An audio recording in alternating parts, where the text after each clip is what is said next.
வணக்கம். Moral of the story.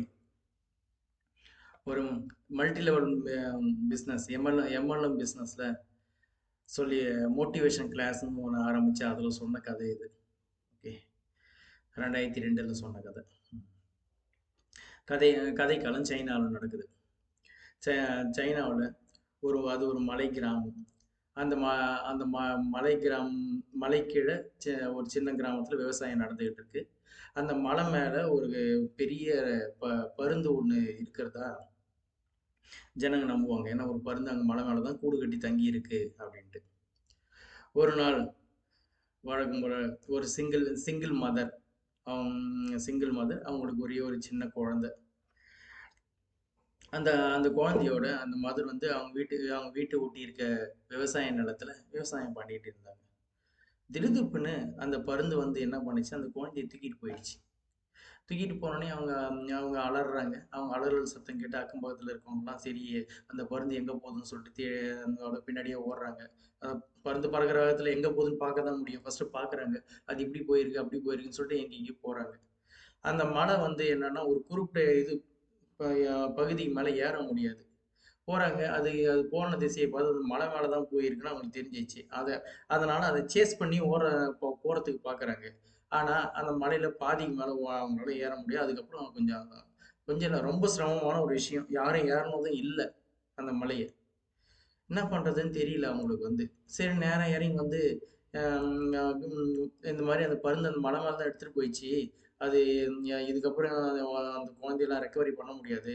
அது என்ன பண்ணுதுன்னு தெரியல. குழந்தைகள் எரியா போடுதா என்ன பண்ணுதுன்னு தெரியாது அந்த குழந்தைய அப்படின்ற மாதிரி சொன்ன உடனே இந்த அம்மாவுக்கு ஒரு பயங்கரமான இது வருது, ஒரு வைராகியம் வருது. என்னது அப்படின்னு சொல்லிட்டு விறுவிறுன்னு அந்த மலையை ஏற ஆரம்பிக்கிறாங்க. நடுவில் தவறிலாம் விழுறாங்க. எதை பத்தி அவங்க திங்க் பண்ணவே இல்லை. பட்டு வேகமா ஏற ஆரம்பிக்கிறாங்க. அந்த பாயிண்ட் வருது பாத்தீங்களா, இதுக்கு மேல ஏற முடியாதுன்னு சொல்றாங்க. அந்த இடத்துல தன்னுடைய உயிரெல்லாம் பணையம் வச்சுக்கிட்டு விறுவிறுன்னு ஏற ஆரம்பிக்கிறாங்க. ஏறி போனா அந்த குழந்தைய அது கூட்டுல போட்டு வச்சிருக்கு. அந்த போட்டு வச்சுட்டு அது மறுபடியும் மீண்டும் இரை தேட போயிருக்கு.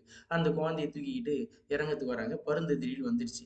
பருந்து வந்தா அந்த பருந்தோட சண்டை போடுறாங்க இவங்க அதோட சண்டை போட்டு அதோட அலகுகள் அது கண்ணெல்லாம் குத்தி மைனூட் பார்ட்டில் டேமேஜ் பண்ணோடனே அந்த பருந்து விட்டு விட்டு விலகுது. கொஞ்சம் லேசாக பறந்த போது இவங்க அந்த குழந்தைய எடுத்துக்கிட்டு இறங்கி வராங்க. அவங்க இறங்கி வர்றதை பார்த்து கிராமத்தவங்களுக்கு ஆச்சரியம். ஃபர்ஸ்ட் ஏறி போனதை பார்த்தோன்னே ஆச்சரியம் தாங்கலை. ஆச்சரியம். உடனே எப்படிம்மா இது எப்படி சாத்தியம்? நீ இதுக்கு முன்னாடி நீ இவ்வளோ ஒரு பலசாலியெல்லாம் கிடையாது, இது எப்படி சாத்தியம் அப்படின்னு கேட்குறாங்க. அதுக்கு அவங்க ஒரே பதில் சொல்றாங்க, இது ஏன் குழந்தை, இதை ரெக்கவரி பண்ணணும், அதை காப்பாத்துறது என்னுடைய கடமை, இது ஏன் குழந்தை அப்படின்னு. அந்த எம்எல்எம் கிளாஸ்ல அடுத்து என்ன சொல்லுவாங்கன்னா, அந்த குழந்தைன்றது உங்களுடைய லட்சியமா நினைச்சிங்க அப்படின்னு சொல்லுவாங்க. உங்களுடைய லட்சியமா நினைச்சிங்க. அந்த அப்பதான் நீங்க அந்த லட்சியத்தை அடைய முடியும் அப்படின்னு ஒரு கதை சொல்லுவாங்க. Okay, moral of the story, உங்க உங்க லட்சியத்தை அடையணும்னா நீங்க எல்லா உச்சபட்ச ரிஸ்க் எடுத்து தான் ஆகணும்.